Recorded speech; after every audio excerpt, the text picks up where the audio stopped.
కుంభరాశి వారికి ఈ వారం ఆర్థికపరమైన అంశాలు చక్కగా ఉంది. రాష్ట్రాధిపతి అయిన శని ద్వితీయంలో ఉన్నారు, బలంగా ఉన్నారు. రావాల్సిన బెనిఫిట్స్ ఏవైతే ఉన్నాయో వీరికి లభిస్తాయి. ఉద్యోగపరమైన ఏవైనా బెనిఫిట్స్ రావాలన్నా, ఉద్యోగం రావాలన్నా ఈ వారం వచ్చే అవకాశాలు గోచరిస్తోంది. అదేవిధంగా కుటుంబపరమైన ఇబ్బందులు ఏవైతే ఉన్నాయో అవి ఈ వారం తొలగిపోయే అవకాశం గోచరిస్తుంది. అదేవిధంగా స్థిర చరాస్తులు మంచి లాభాల బాటలో ఉండే అవకాశం గోచరిస్తుంది.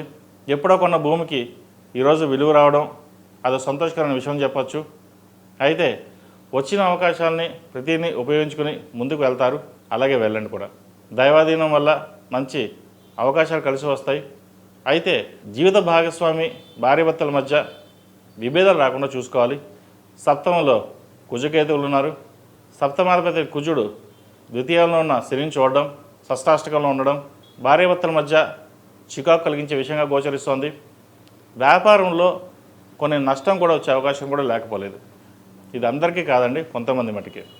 వ్యాపార పరంగా నమ్మించి మోసం చేసే వాళ్ళు ఉంటారు. వాటి విషయంలో జాగ్రత్త తీసుకోవాలి.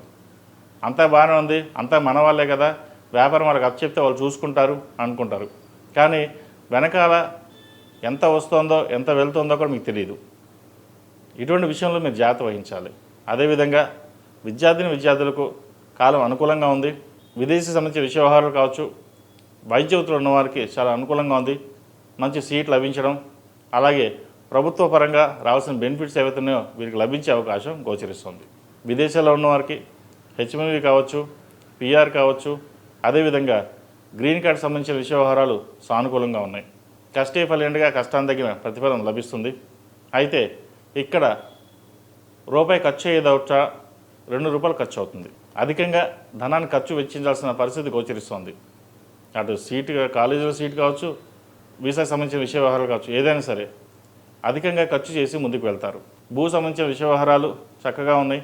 ఉద్యోగం కోసం ప్రయత్నిస్తున్న వారికి మంచి ఉద్యోగం లభిస్తుంది. ఈ రాశిలో జన్మించిన స్త్రీలకు ఈ వారం సానుకూల వయసులు గోచరిస్తోంది. విద్యా అవకాశాలు బాగున్నాయి, ఉద్యోగ అవకాశాలు బాగున్నాయి. అదేవిధంగా వివాహం కాని వారికి వివాహ ప్రయత్నం చక్కగా చేసుకోవచ్చు. అయితే ప్రస్తుత కాలం మూఢం కాబట్టి తర్వాత చూసుకుని ముందుకు వెళ్ళడం అనేది చెప్పదగినది. ఏదైనా సరే మన సంకల్ప సిద్ధిరస్తు అన్నట్టుగా ఒక సంకల్పాన్ని తలుచుకుని ముందుకు వెళ్ళండి, మంచి ఫలితాలు సంప్రాప్తిస్తాయి. ఈ రాశి వారికి ఏలినాటి శని నడుస్తోంది. అయితే ఈ వారం శని ద్వితీయంలో చక్కగా ఉన్నారు. ఎటువంటి ఇబ్బందులు ఏమి ఉండవు. అయితే ఆరోగ్యరీత్యా కొన్ని జాగ్రత్తలు తీసుకోవాలి. ఆరోగ్యపరమైన కొన్ని చికాకులు అనేవి ఏర్పడతాయి. వాటి విషయంలో తప్ప మిగతా విషయాలన్నీ బాగున్నాయని చెప్పవచ్చు. ఈ కుంభరాశి వారు ప్రతిరోజు ప్రతినిత్యం ఓం నమః శివాయతో దీపారాధన చేయడం, నువ్వులను పోసి దీపారాధన చేసే మంచి ఫలితాలు ఉంటాయి. అదేవిధంగా అమ్మవారికి కుబేర కుంకుమతో కావచ్చు, ఆరవల కుంకుమతో దీపారాధన చేయండి. వ్యాపార ప్రదేశంలో కావచ్చు, ఇంట్లో కావచ్చు, గుగ్గులంతో ధూపం వేయడం చెప్పదగిన సూచన. ఈ రాశిలో జన్మించిన వారికి కలిసి వచ్చే సంఖ్య 2, కలిసి వచ్చే రంగు నావీ బ్లూ. ఏదైనా పని మీద బయటికి వెళ్ళేటప్పుడు సోమవారం కానీ గురువారం అడిగిన వెళ్ళండి, మంచి ఫలితాలు సంప్రాప్తిస్తాయి. తదుపరి మీన రాశి.